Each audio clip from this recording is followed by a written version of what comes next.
Hello and welcome to my video on Wraiths. The lighting seems to have gotten a bit better, thankfully, and we finished with all of the shooter units apart from the monolith. So here they are.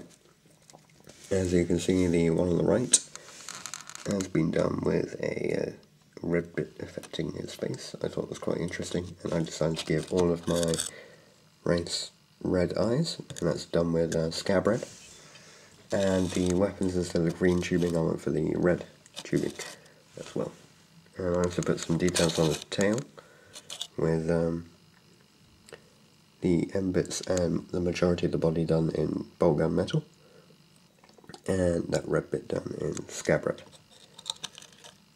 The crystals on this one are actually, I think they're from something completely different. They might not be, but they're not metal, so they probably are. And I did them in stock green and highlighted with goblin green. As I said, the majority is done in bolt gun metal. The tops of the shoulder pads are made to look a lot shinier than the rest of the model, and the tubing is sort of given some bolt gun metal. The bases have been done in the grass felt that GW produces. Now let's talk about some of the tactics associated with these guys. Obviously, they specialise in close combat. They're actually a very effective close combat unit. I would highly recommend taking these guys. I don't think I've played a single game where the whole unit's been wiped out, despite the fact that there's only 3 of them. I'll just find some of the rules.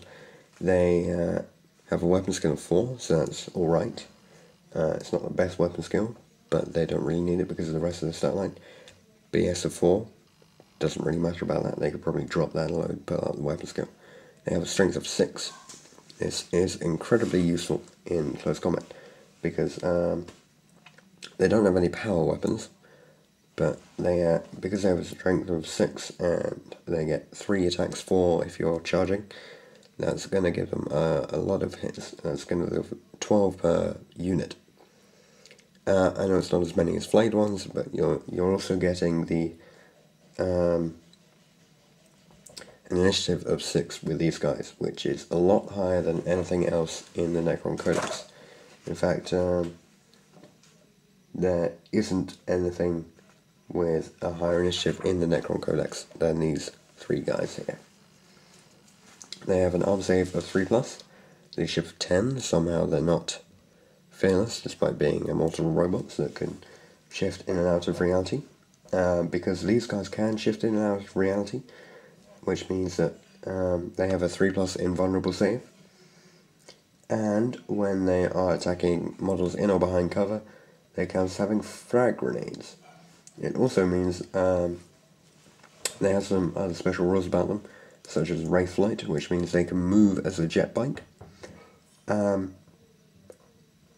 But because they are able to move in and out of reality, they can regard no terrain as impossible, just like the Catan, or Cetan, whatever you want to call them. And they never take difficult terrain tests. Obviously they can't end their moves inside an object, because then they could say that they could avoid being shot at, but they can't.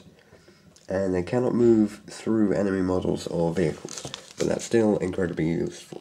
If you've seen one of my videos, you saw them, they actually came out of a building, and they managed to attack a load of people by just moving straight through the building, as if the walls weren't there, because they are that cool. The combination of their strength and their initiative makes them incredibly useful against units that are normally associated with close combat, but it also makes them deadly against ones that aren't as well, because their initiative is going to be getting them hitting first a lot of the time, and you're going to be getting 12 attacks if you're assaulting. So that's 12 likely hits. Let's say you hit with 6 or 7 of the hits, you're going to be wounding on a 2+ or a 3+, depending on who you're fighting, probably. Which means that you're going to be getting, let's say, at least 3 hits through, and wounding. 3 wounds is quite a lot in the modern game. That's going to be reducing a 10-man squad to within range of a morale check. And obviously that's going to be something that your enemy's going to fear. Hopefully we'll have some sort of update which makes them seem terrifying, like the terrifying visage that the flayed ones get.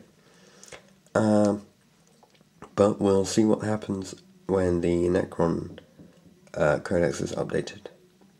But until then, if you have any questions, just post a comment below, and please subscribe.